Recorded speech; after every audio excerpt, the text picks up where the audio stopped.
Hermanos, buenas tardes. Les doy la bienvenida a esta hermosa tarde. Amigos, hermanos que nos ven por este medio, le doy gracias a Dios porque nos permite estar aquí. Vamos a inclinar nuestro rostro para orar e iniciar este culto vespertino. Inclinemos nuestro rostro en casa, por favor, hermanos. Amantísimo Padre, te doy muchas gracias por la bendición que nos das de disfrutar de ti, de tu palabra, y nos permites por este medio aprender más de ti. Quédate pues con nosotros. Te lo pido en nombre de tu Hijo amado Jesucristo. Amén. Hermanos, ahí en sus casas abramos nuestra Biblia en el Salmo 14 y vamos a leer del 1 al 7. Hermanos, yo me voy a permitir leerlo, ustedes sigan con su vista. La palabra de Dios dice así: dice el necio en su corazón, no hay Dios. Se ha corrompido, hacen obras abominables, no hay quien haga el bien. Jehová miró desde los cielos sobre los hijos de los hombres para ver si había algún entendido que buscara a Dios. Todos se desviaron a uno, se han corrompido, no hay quien haga lo bueno, no hay ni siquiera uno. No tienen discernimiento de todo lo que hacen iniquidad, que devoran a mi pueblo como si comiesen pan y a Jehová no invocan. Ellos temblaron de espanto, porque Dios está con la generación de los justos. Del consejo del pobre se han burlado, pero Jehová es su esperanza. Oh, que de Sión saliera la salvación de Israel. Cuando Jehová hiciere volver a los cautivos de su pueblo, se gozará Jacob y se alegrará Israel. Esta es palabra de Dios, hermanos. Te invito para que en este momento abramos la Biblia en el Salmo número 14.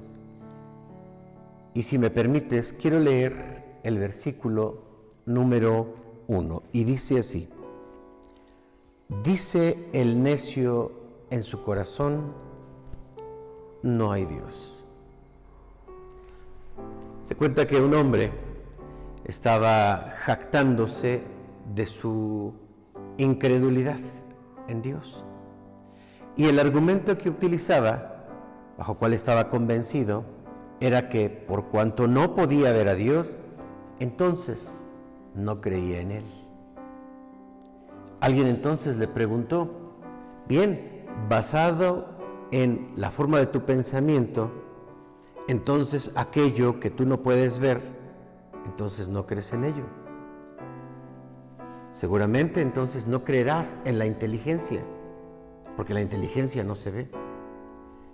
Aquel ateo tuvo que reconocer que efectivamente, aunque no lo veía, no veía la inteligencia, sin embargo, esta se puede expresar. Muchas personas niegan a Dios. Hablar del ateísmo, no solamente nos podemos referir a las personas que dicen yo no creo en Dios. Hay personas que viven como si Dios no existiera. E incluso pudiésemos tener la Biblia, tener una religión y sin embargo vivir como ateos.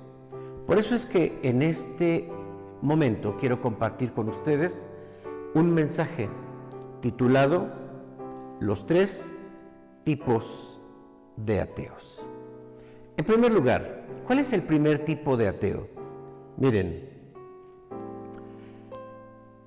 al leer el capítulo 14 de los Salmos, encontramos una descripción de la relación que el hombre tiene con Dios.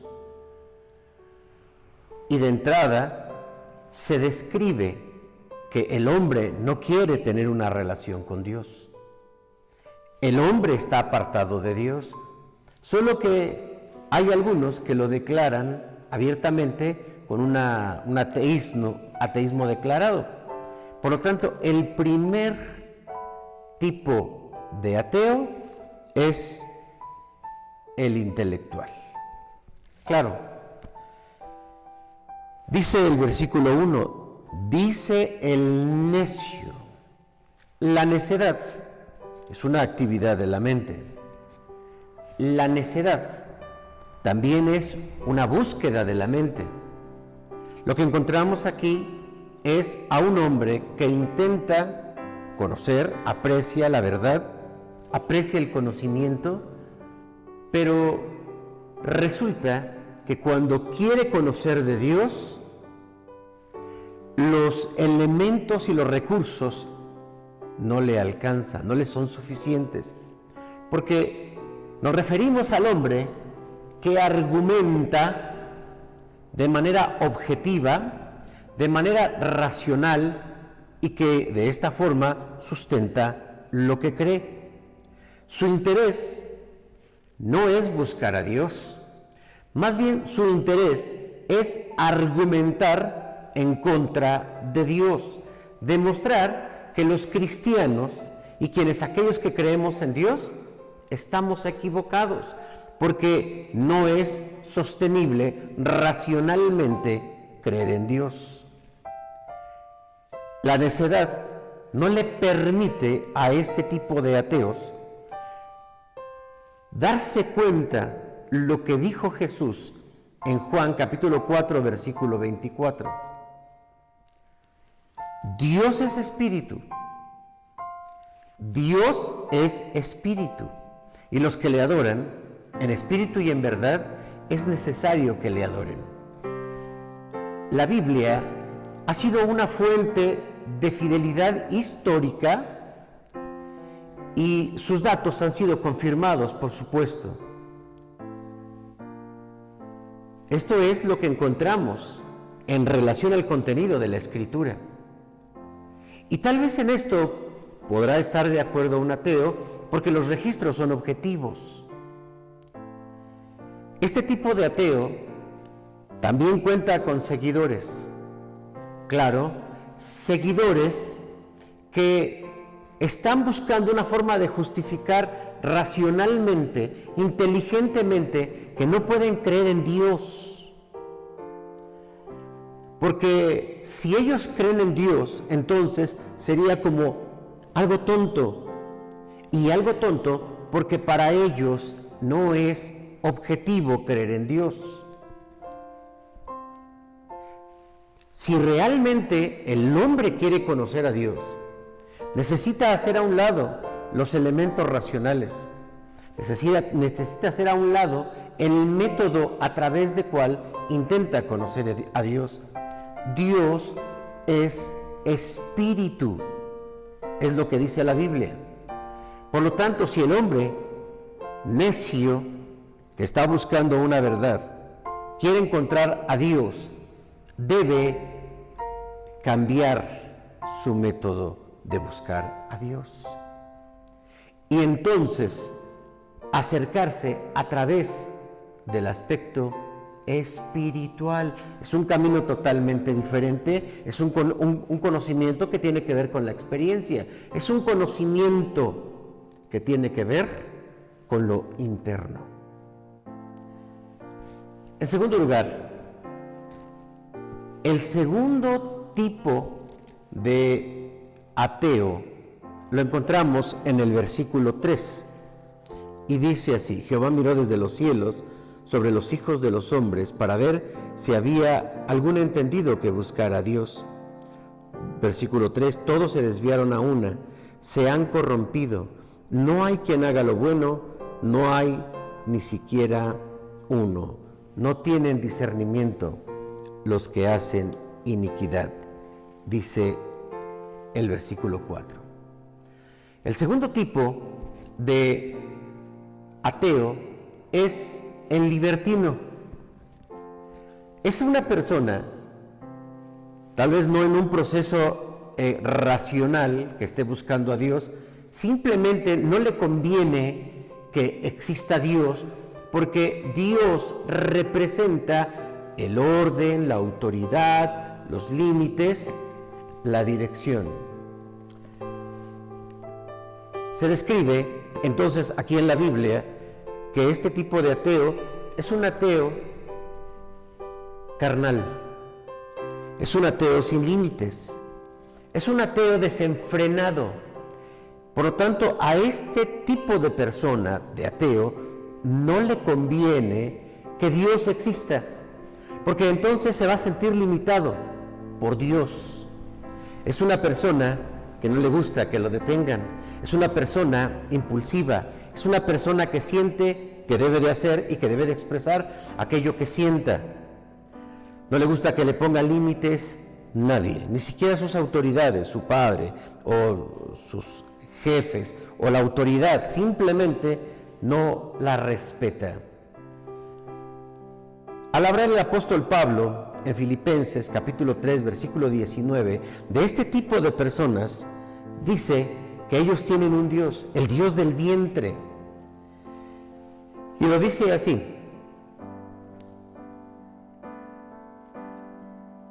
cuyo fin es perdición y cuyo Dios es su apetito y cuya gloria está en su vergüenza, los cuales piensan solo en las cosas terrenales. Este tipo de personas representa a aquellos que dicen: yo prefiero no ir a la iglesia, porque si voy a la iglesia me van a quitar mis vicios, porque si voy a la iglesia voy a tener que dejar mis pecados, así que prefiero no ir a la iglesia.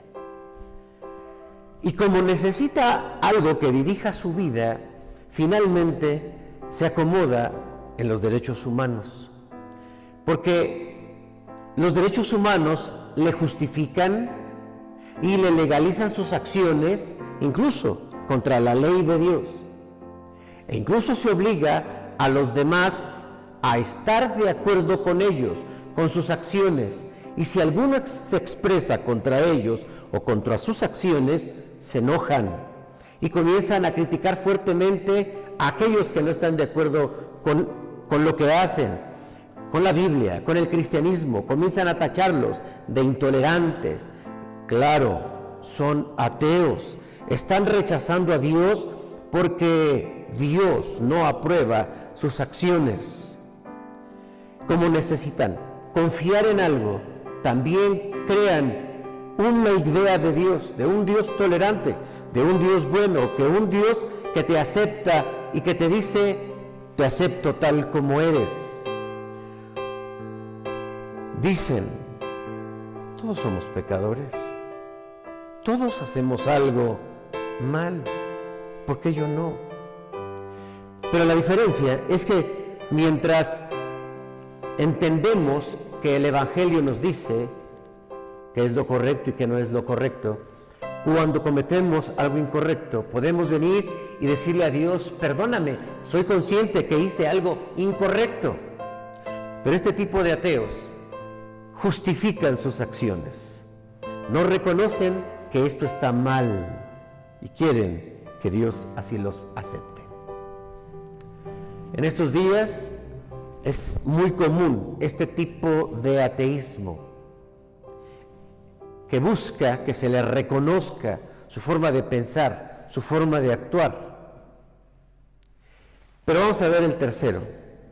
El tercer tipo de ateo, tal vez es ese ateo que nosotros no alcanzamos a identificar, pero que existe. Mire, dice así el versículo 4. ¿No tienen discernimiento todos los que hacen iniquidad, que devoran a mi pueblo como si comiesen pan, y a Jehová no invocan?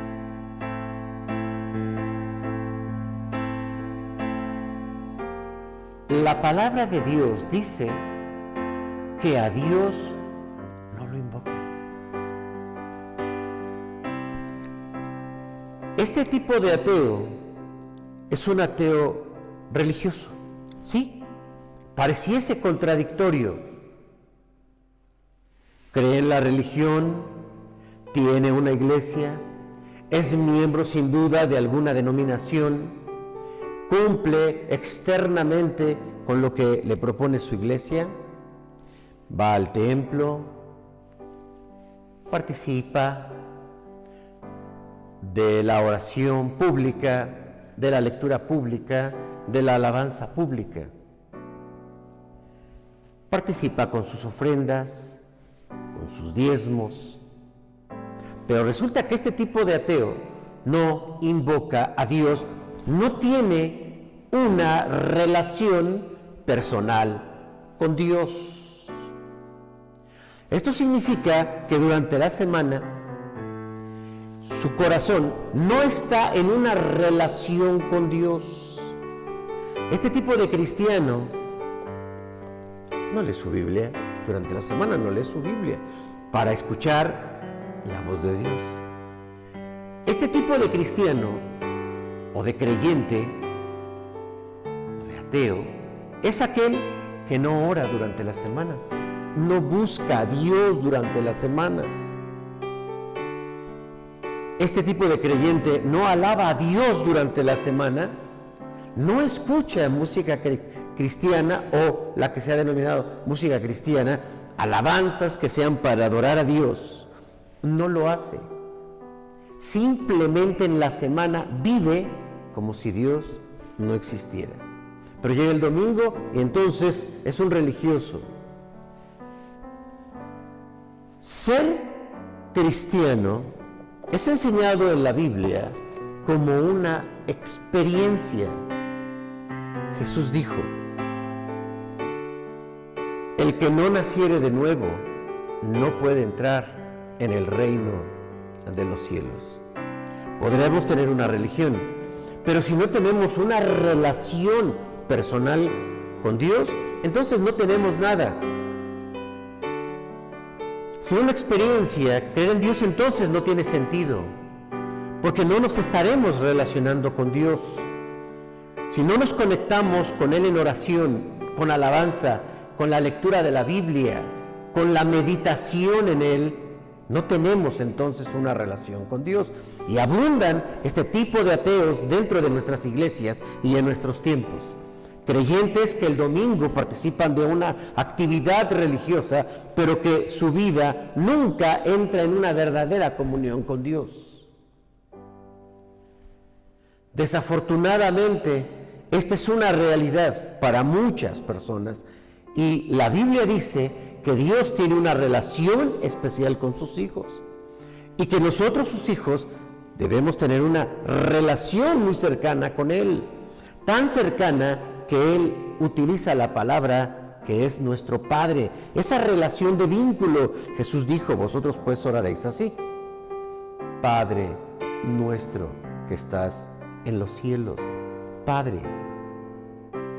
La enseñanza de Jesús es que hay una relación muy cercana, y esta relación con Dios se construye orando en todo tiempo.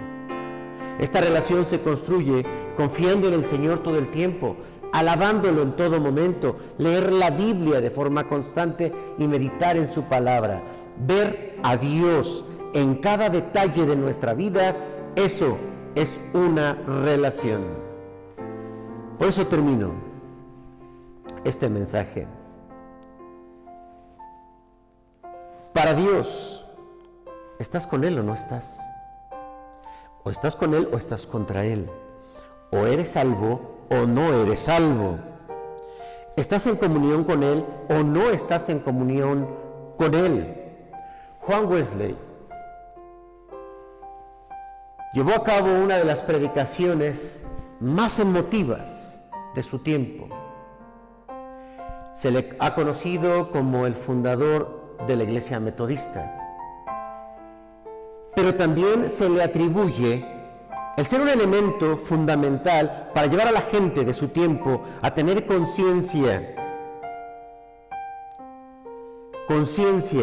de una relación personal con Dios.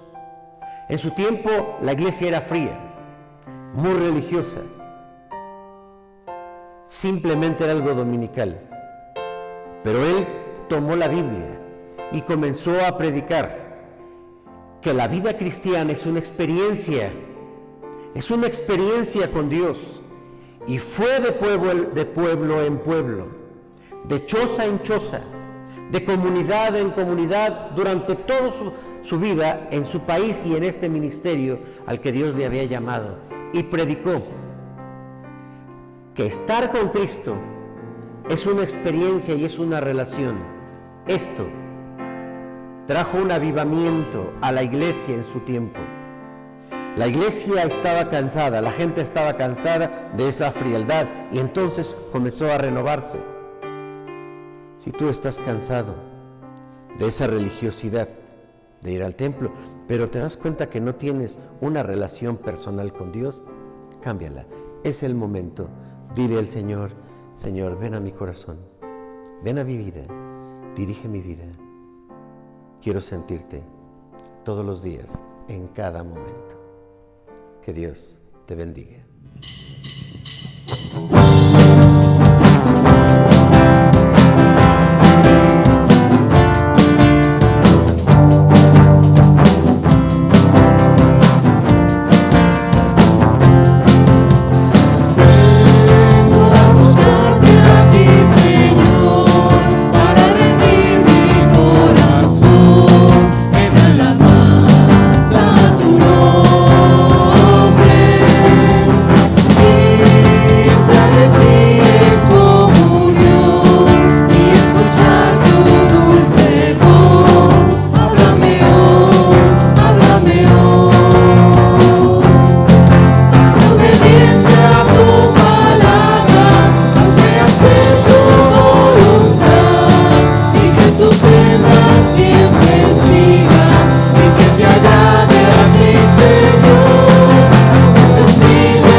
a preparar nuestras ofrendas allá en casa y vamos a darle gracias a Dios por esta bendición, por su palabra, por su predicación.